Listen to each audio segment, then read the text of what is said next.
क्या 1 सेंटीमीटर त्रिज्या के धातु के गोले को 1 कूलम आवेश दिया जा सकता है? कारण सहित स्पष्ट करें। तो चलिए हम देखते हैं कि गोले के तल पर विद्युत क्षेत्र की तीव्रता इतनी होगी, E = 1/4πε0 Q/r²।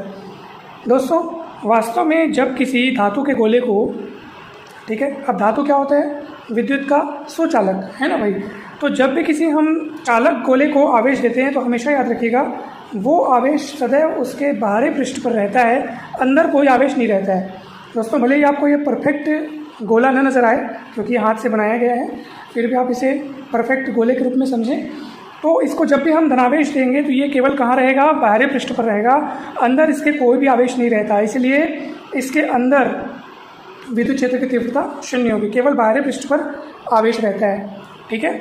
अब दोस्तों ये जो आवेशित गोला आपको दिखाई दे रहा है, तो जब इस आवेशित गोले से विद्युत क्षेत्र रेखाएं जब निकलेंगी तो सदैव पृष्ठ के लंबवत निकलेंगी। ये आप सभी ने पढ़ा होगा कि किसी भी चालक से विद्युत क्षेत्र रेखाएं जब निकलती हैं तो सदैव चालक के पृष्ठ के लंबवत होती हैं।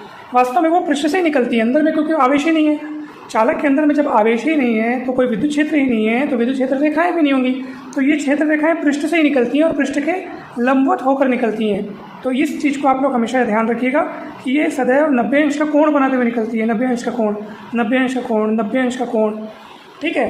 क्योंकि ये विद्युत क्षेत्र रेखाएं इस गोले के पृष्ठ से लंबवत निकल रही हैं, तो अगर हम इन रेखाओं को पीछे की तरफ बढ़ाएं तो ये आप देखेंगे कि ये सभी के सब जा करके केंद्र पर मिल रही हैं, जिससे ऐसा प्रतीत हो रहा है कि ये विद्युत क्षेत्र रेखाएं इस गोले के केंद्र से निकल रही हैं। आप खुद देखो, है ना भाई, निकल तो ये पृष्ठ से रही हैं, लेकिन इन क्षेत्र रेखाओं को जब हम पीछे की ओर बढ़ाए तो ये सब की सब जाकर के कहाँ पर मिली? केंद्र पर मिली, जिससे ऐसा महसूस होता है या ऐसा प्रतीत होता है कि ये क्षेत्र रेखाएं कहाँ से निकल रही हैं? केंद्र से निकल रही हैं।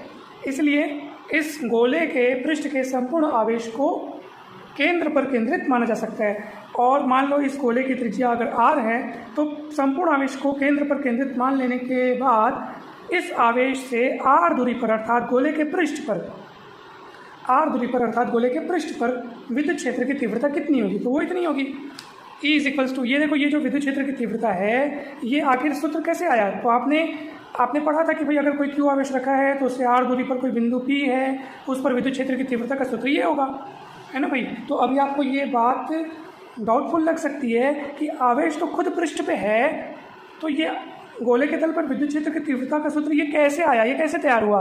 तो दोस्तों इसी के लिए ये डिस्कशन की जा रही है कि ये जो विद्युत क्षेत्र रेखाएं निकल रही है पृष्ठ से, जो कि प्रतीत हो रही हैं कि केंद्र से आ रही हैं, इसलिए संपूर्ण आवेश को केंद्र पर केंद्रित माना जा सकता है। और फिर r दूरी पर जो गोले